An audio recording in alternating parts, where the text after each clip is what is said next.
আপনার নামাজ রোজা হজ যাকাত এইগুলা ভালো কাজ, কিন্তু এমন ভালো কাজ যেইটা না থাকলে আপনার আমলই থাকে না, যেইটা না থাকলে আপনি ইসলামের নামই থাকে না। আল্লাহ বলতেছেন আল্লাযীনা আমানু ওয়া আমিলুস সালিহাত, যারা ঈমান আনার পরে এইগুলা নিজের নাম তো টিকায় রাখবে, সাথে সাথে সে একটু ভালো কাজ করে। কি ভালো কাজ? নবী বলছেন লিল মুমিনি আলাল মুমিনি সিত্তু খিসাল, ইমানদারের কিছু কাজ নির্ধারণ করে দেওয়া হয়েছে।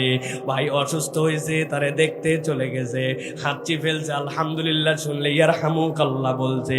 জানাজার খবর পাইছে, শরীক হয়ে গেছে। রাস্তার কোনো বিপদ হয়েছে, দূর করে দিছে।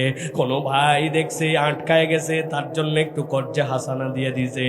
কোনো ভাই বিপদে পড়ছে, আমার কথাটা বললে তার উপকার হবে, ও উপকার করার জন্য নিমজ্জিত হয়ে গেছে।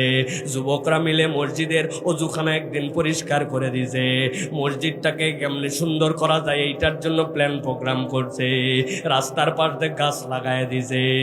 আল্লাহ বলতেছেন ঈমান আনার পরে তুমি খুঁজে খুঁজে ভালো কাজ বের করবা, আর আমি আল্লাহ গ্যারান্টি দিলাম তোমার ওই ভালো কাজের কারণে অটোমেটিক আল্লাহ তোমার গুনাহ খাতা মাফ করায়া তোমাকে জান্নাতের রাস্তায় তুলে নিবে।